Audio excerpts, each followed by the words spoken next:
Greetings, Hive fans, and welcome to another video where I help you play Hive like a champion. The 2023 Hive Online World Championship Swiss System Turn-Based Qualifier at BoardGameArena. Whoa, that is a mouthful. Is going on right now. This is an 8-round Swiss System tournament.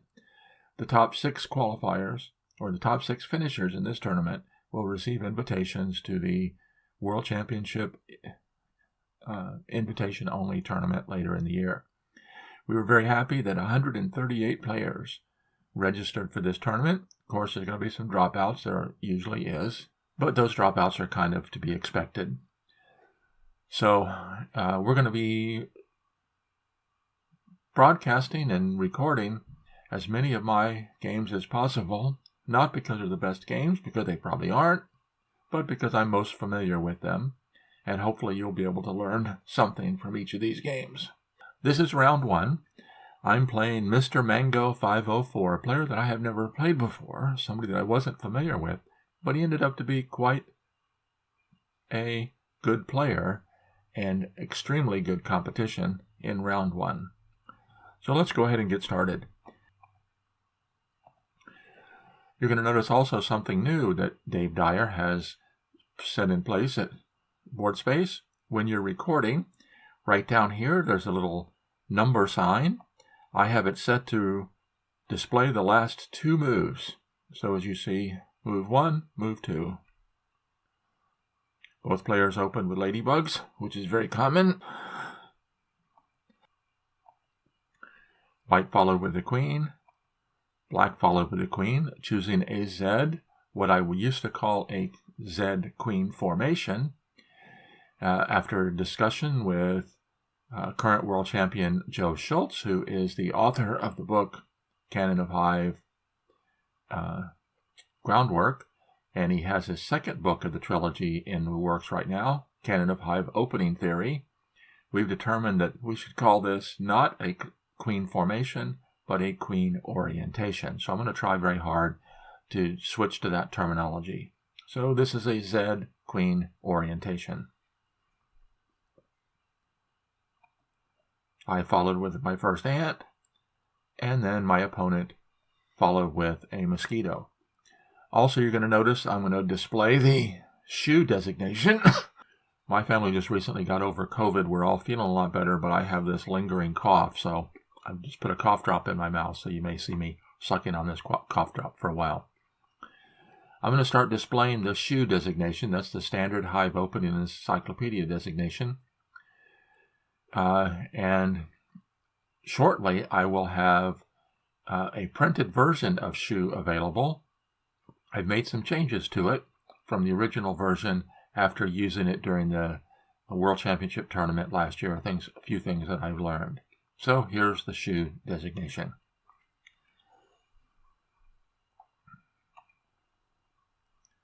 I played a mosquito, black played an ant, and now I decided to pin the ant using my ant. Notice I did an inline pin here. If I would have elected to pin from this location, it removes this spot as a spawn point. So I wanted to keep this as many points around my queen available for spawn points as possible. The black mosquito attacks. And now that the black mosquito no longer has ant movement, I take advantage of the opportunity to bring in an ant. My opponent does not want to miss the chance of placing the pill bug, so does, and I place another ant. So I'm getting quite the lead in the ant game here at the very beginning. Black grasshopper spawns in this pin-proof spawn point. And I decide to cap off the mosquito. Anytime you have a mosquito this close to your queen, it's a very good spawn point for beetles. So I decided, since I'm ahead in the ant game already, using an ant to cap off that mosquito. An ant comes in, and I elect to pin it. Now, I pin in an elbow pin. If I would have pinned in an inline pin here, then the grasshopper could jump out and immobilize my pin. I'm going to show you something else that Dave has set up here at BoardSpace, and that's where you can actually bring in and place, like that square, for example, highlighting this space. And then clear it out. Thanks, Dave. He's always looking to improve over at BoardSpace. That's why I use BoardSpace. Even though this game was played at BoardGameArena, I replayed it with me and player 2 so that I could review it here at BoardSpace. Much easier to do a video. Another ant comes in. I decide to play the pill bug. I don't want to risk the possibility of me not having a good spawn point for my pill bug. The grasshopper jumps over. I move out with my pill bug, hoping that this spot might become a good spot to drop in a beetle, but the grasshopper jumps over, stopping that from happening. White spider comes in. Of course, the spider is, without a doubt, the weakest bug in the hive, but it does have its uses. Joe Schultz coined the term ambiguous spider. Here it's not really ambiguous because it's definitely going after this ant. Black plays a beetle, and I decide to allow the beetle to climb up. Now I'm completely controlling all 3 of his ants and his mosquito. So I feel very confident right now. Even though the beetle climbs up, I spawn a beetle, the beetle moves forward, and I cover the beetle. So at this point, my opponent has qualified for the win. He has negated the ability of my pill bug by covering it, but I'm still very confident because I have 2 very good defenders, a mosquito and a ladybug. Of course, Beetle Factory here can be put to use, and you'll see very shortly that it is put to use. The Beetle Factory, the beetle spawns. I spawn a grasshopper. The beetle advances. My grasshopper jumps over into that spot that I'd highlighted earlier, freeing my mosquito, and the black beetle goes ahead and attacks. We have somewhat of a standoff here because if the black beetle advances, covering either the queen or the ladybug, it immediately gets recovered by my mosquito. If my mosquito moves away, then the beetle covers my queen. So kind of a standoff right here in the center of the hive. I decide to begin a long-range attack with my beetle. Grasshopper comes in, and my beetle begins moving. Grasshopper gets warped out to here, threatening to free the ant. I don't want that to happen, so I cover the ant. I was a little bit surprised I wasn't looking at this ring. Extremely good ring for black. Frees up this ant. Not much I can do about that. My beetle continues moving. Now his beetle covers my queen, and then I recover. He still has one of these 2 ants that can be free. So he attacks. Now this is an interesting situation here because mobility is one of the keys to winning at Hive. And so you may want to think that I should go ahead and pin that ant right now. But the answer to that is he's probably going to, and he did, spawn a grasshopper there. So now my ant can actually pin 2 bugs, not just 1. Black spider comes in. I use a direct drop spot here on his queen. The spider goes to here. The spider is threatening to attack to this spot. And that's exactly what it does. Now, this is one of those situations where playing on the defense, you always want to keep a good, sharp eye out on what your opponent has in reserve. So right now, he's only got this grasshopper, which does not have an angle of attack to a kill spot. this spider, which does not have a good spawn point to come in. So I'm feeling very confident here, but I don't know that I'm going to be able to execute a victory at this point. Bring in a grasshopper. His grasshopper jumps across, forming another ring. Rather than breaking the ring, I decide to cover his ant to keep it from joining the fray. And at that point, his ladybug does what ladybugs do best, jumping from a defensive position into an attacking position. Now, that's a setup shot. He's only got one more space to fill, but it's only a grasshopper. So, it's only a spider. So I feel very, very confident at this point that I can hold him off and not end up losing this one.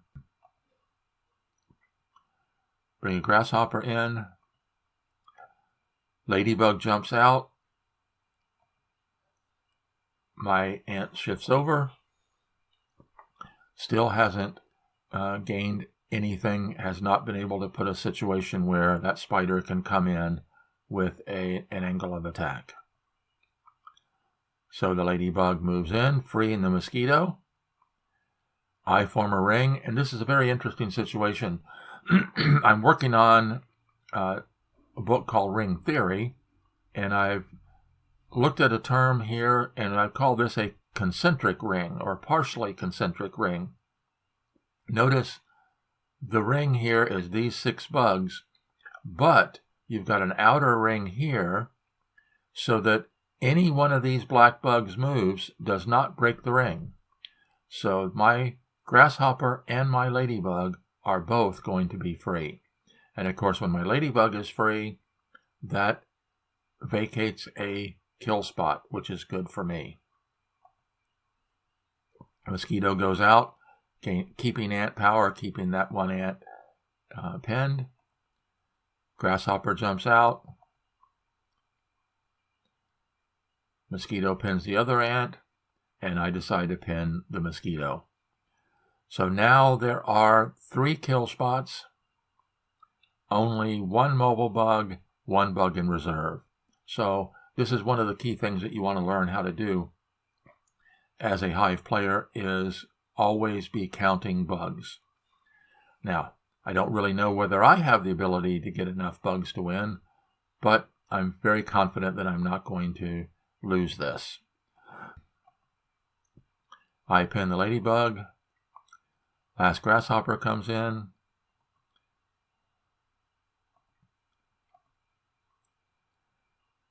And this was a little bit of a surprise. I allow that beetle to cover mine, and then I cover the beetle. I was not really ready for this series of moves by black, coming around to the point where freeing the black ant. In an in-game situation like this, keeping your ants mobile is an extremely important tactic in an in-game situation. So I was very disappointed in myself that I allowed him to come around and free this ant. I attempt to free my ant, but he uses his ladybug to pin it. And again, I'm not concerned about that because his ladybug was in a kill spot and is no longer in a kill spot. Threatening to pin his ant.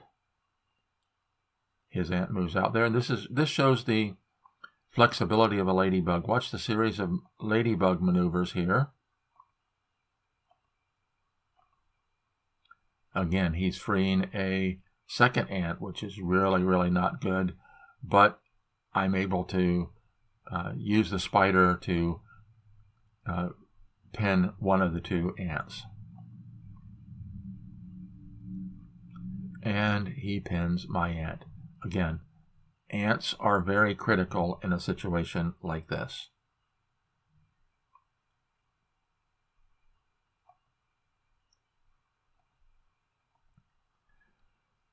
And all black can do really is move his ant back and forth as my beetle marches forward. And notice I trade the spider for the ladybug. Ladybug is much more versatile. And then I trade the ladybug for an ant.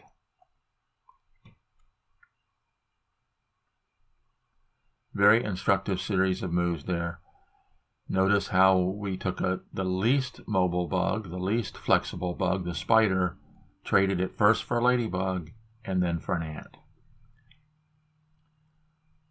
These in-game situations, those are the sort of things that you always want to be watching for.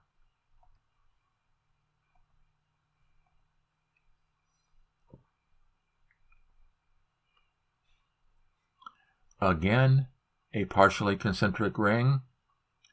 Notice that the inner ring and the outer ring, none of the black bugs will break the ring.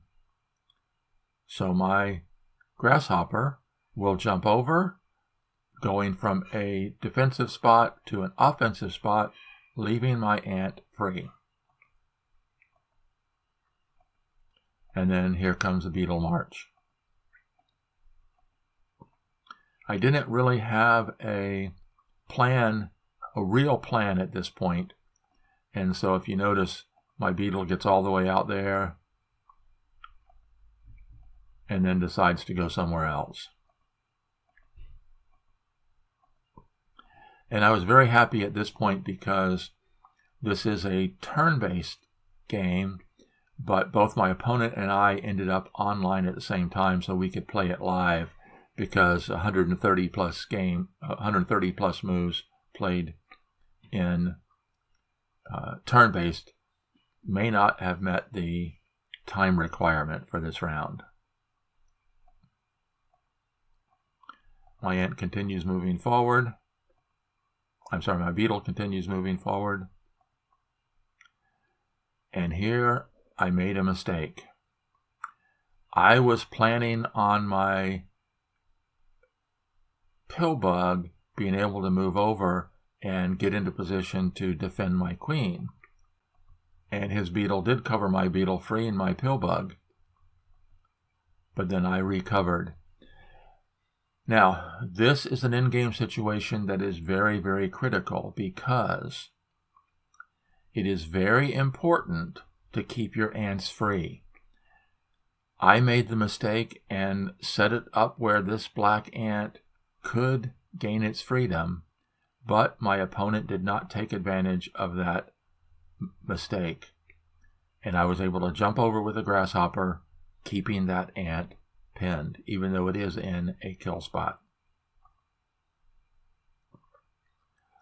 And this is where I failed to calculate, because I was expecting that my pillbug would be able to move around to here, but once his beetle goes to there, then he's got an ant that can take the kill shot. If my ant pins his ant, the ladybug can take the kill shot. So I cannot do a self setup here. As you notice, I can't move in with my pillbug. So I cover his beetle, pin his ant. It's way more dangerous than the ladybug. And as you can see, my pillbug has to reverse direction. When the ladybug moves into there, I decide to pin the ladybug, setting up a gate, a block, so that his ant does not have access to this spot here.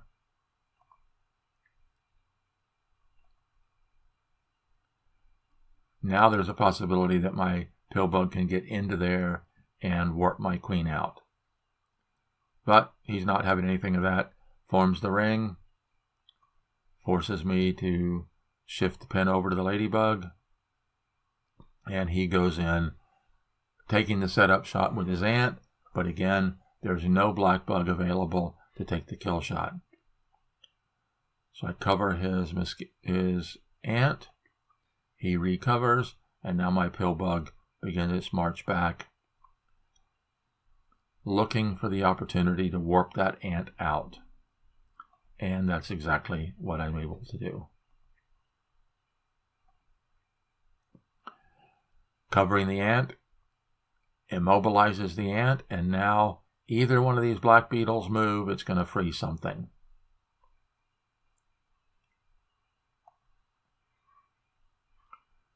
The black beetle jumps into a kill spot, and my white beetle covers it.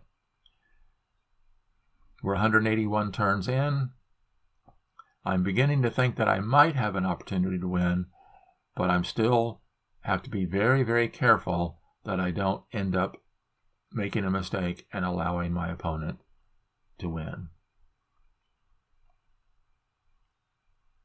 Keeping his ant immobile, forcing his beetle to move.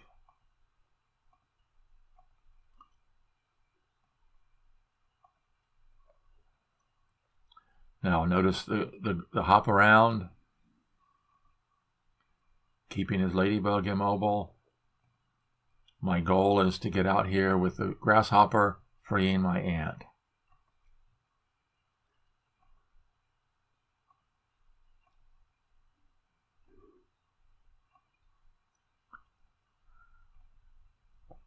That didn't work. He had to go out and pin my ant.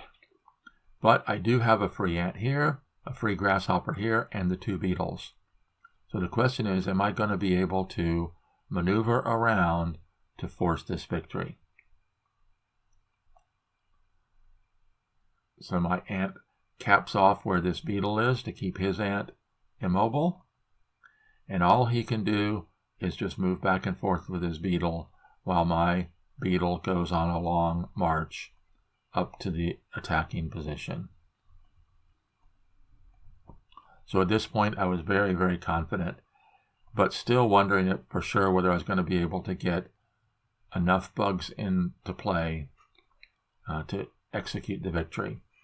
Now, this is an interesting situation here, a mosquito ant conversion. My mosquito was already on top of the hive and could easily have taken the long walk all the way around. But by dropping down to ground level, gaining ant power,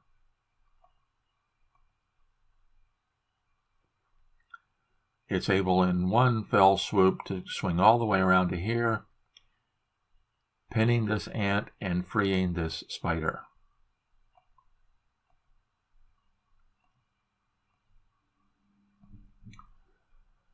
Now, this is a very interesting situation here, also something to watch for. Watch what happens with this grasshopper. The grasshopper begins to hop around. If this spider were to go ahead and attack, then this spot would form a ring, which would be devastating. So the spider has to get into position to attack, but not attack until the grasshopper goes by.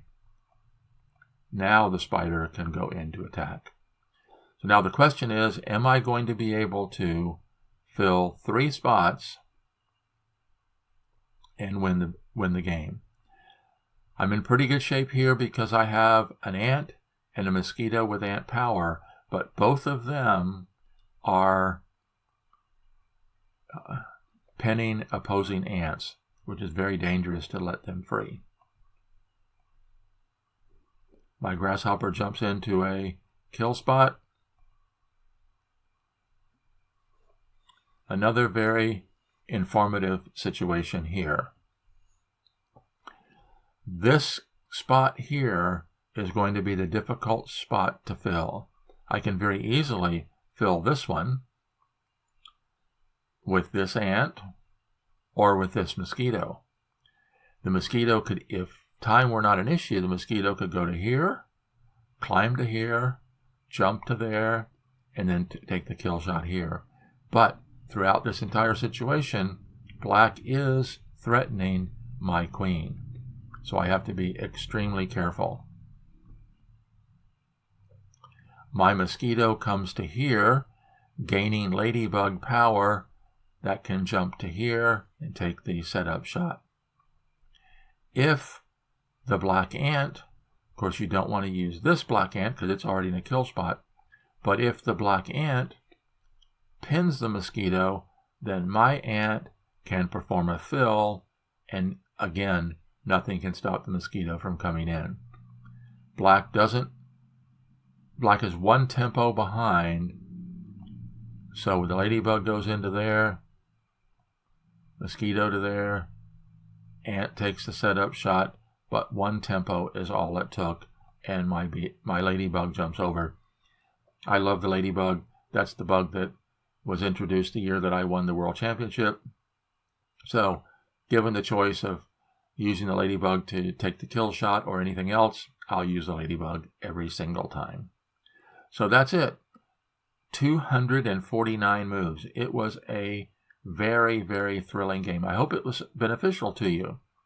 Going back to that situation, remember, one of the key things to remember in an in-game situation is getting your ants and keeping your ants mobile, because that gives you the flexibility to execute these in-game situations. So thanks to Mr. Mango504, it was a fantastic game. Sadly, it seems like he dropped out of the tournament after this game. Sorry to do that to him, but it was a really, really good game.